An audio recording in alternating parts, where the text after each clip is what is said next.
Monaco is very special in itself, but for us it's very special because this was the first place where we opened a store outside of the UK.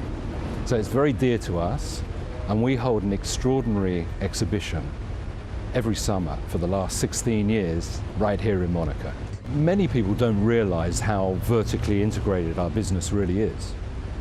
Some people know us as a retail company, quite rightly so. Why should they know everything about us? But we're vertically integrated from the ground right through to the retail.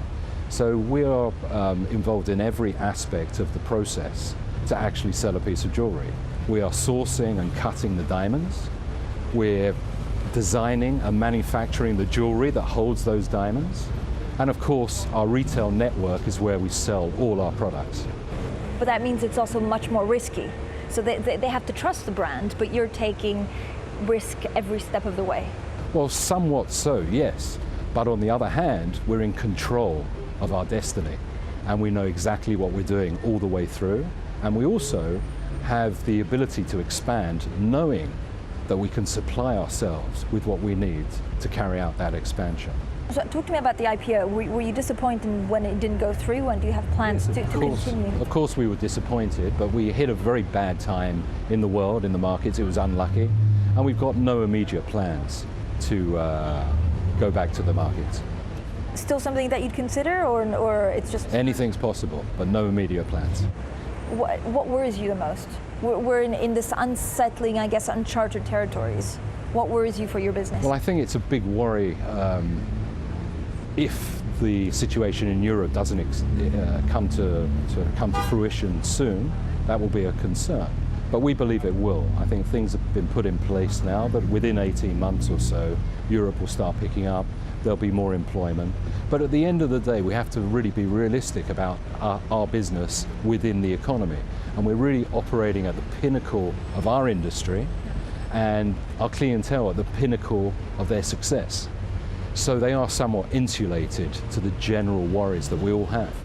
Francois, talk to me a little bit about expansion of Graff. I know you're opening a couple of shops in China. Is that where your main growth and focus will be from, demand from China?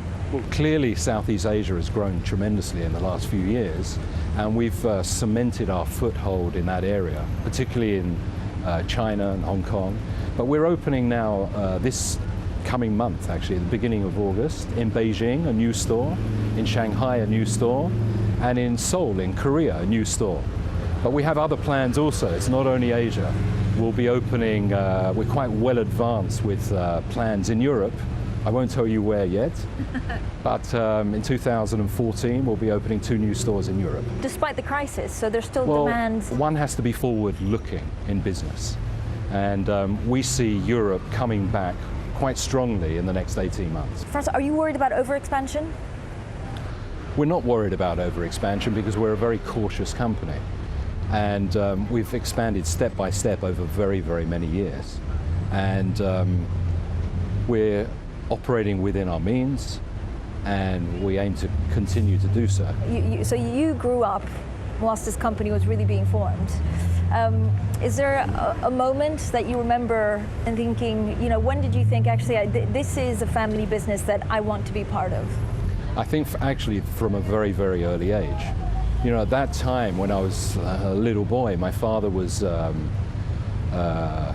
just getting going, if you like, in the retail business. His first store was opened in the early 70s.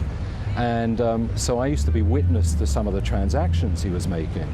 And of course, at that time, there was the oil boom, so there was an influx from this new wealth into Europe, and they wanted to see the best things. And he was, of course, the purveyor of the greatest diamonds in the world. So I was privy to many incredible stories, and he used to come back at home at night, maybe with what was left, and I used to love to play with it and look at it. So I was captured very early, and my imagination was really taken to go forward and be in this business.